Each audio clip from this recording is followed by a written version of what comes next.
Hi there, it's Natasha and thank you so much for joining me today.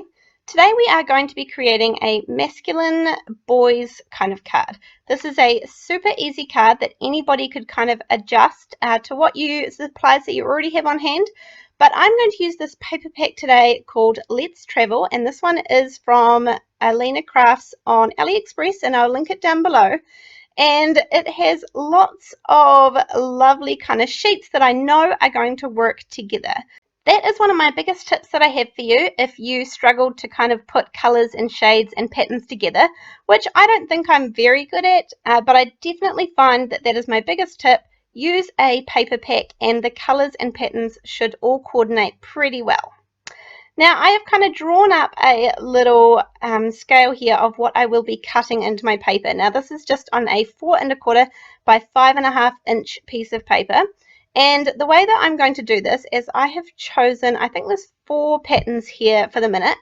And I'm going to cut them, I'm actually going to cut them all at once in my trimmer, but maybe to be more precise and not be so hard on your trimmer, you could do this a couple of papers at a time, at least for my little trimmer. It depends on what you have, I guess. Now, back to the template that I was making earlier. So I've kind of just chosen a spot down about 2/3 of the way down the card, and I'm finding the middle of that, and so I'm just going across with a line horizontally and vertically, and then from corner to corner, I want to cut as well.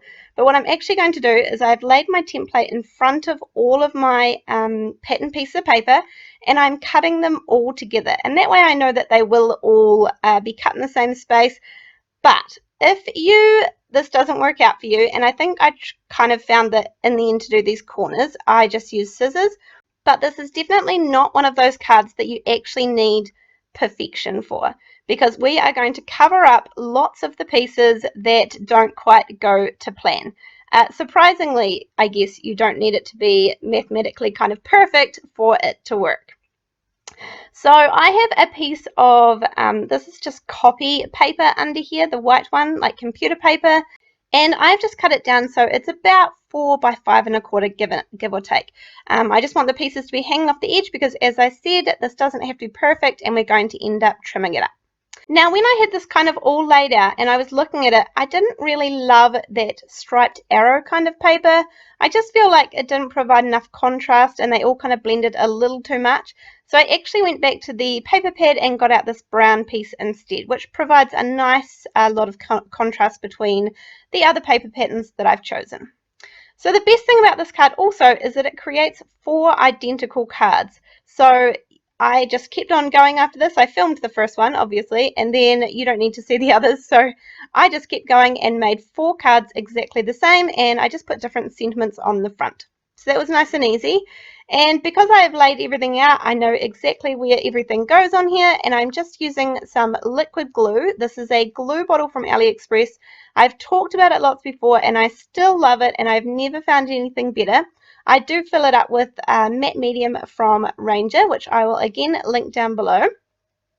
And then I have these frames and stamps. This is kind of a coordinating set here. These are from Alena Crafts, but really you could kind of use any little decorative piece and add a sentiment on. It doesn't really matter. I just really like these ones because you can stamp the frame as well. And then I'm going to find the little sentiments that will fit inside there. And in this is a really old sentiment set from AliExpress, but I think I can still find it. And I'm just going to mask off a wee line that I didn't want at the bottom there. I could have cut it off with scissors as well. I used a post-it note while I was inking it up, and the little sentiment says happy birthday to you, and it fits really nicely on that little, also added the little border too. So now you can see that mine is not perfect and there is uneven bits all over it. So I'm going to cut it down. I do want to kind of make sure I center up the middle part, and even the middle of this is going to get covered. So don't worry about all of your little points meeting perfectly in the middle or anything. I am just taking some, I think this is Vintage Photo or Walnut Stain, one of the two. This is a Distress ink. And again, this kind of finishes off the edges kind of nice and simply without having to do too much. It creates a little bit of a kind of vintage look, and again, it disguises any imperfections that we might have. I'm also doing the same thing. I love using these finger daubers because they get in and around these little sentiments really, really well. And in my opinion, they're much quicker to get out than getting out my mini ink blenders and matching up the foams to them. But either and use what you have. Now I have this ribbon. I think you guys have seen it before in videos. I have been using it so much. I love this ribbon. It is so versatile. The pattern is perfect, and I'm just going to use some double-sided tape to adhere it down to the back, so I know roughly where I want it to go across that middle kind of split where all of the pattern paper meets. And so I'm just putting a little bit of double-sided adhesive on, and then I'm just going to measure the ribbon to make sure I don't have too much and cut a little bit off the end. Take off the release paper off that double-sided tape, and then I'll be able to pop it straight through the middle. I really like the touch that this ribbon adds. I feel like it definitely adds the little something that the card is missing. And this is a very plain and simple card, and as I said, I made 4 of these pretty quickly one morning, so they're nice and easy to put together. Add a little bit of glue, and then of course I'm putting it down onto a 110 pound Nina Solar White card base. I'm just going to hold it there for a second, add a little bit of foam tape to the back of the sentiment, and that will go straight in the middle. This is Alina's foam tape as well, and I'm using the skinnier of the two that she has out at the moment. And that is my card pretty finished. Very, very simple, and I really love how this card turned out. I encourage you to give this card a go, and if you are part of our Facebook group, which I'll link down below, please post me pictures to show me your versions.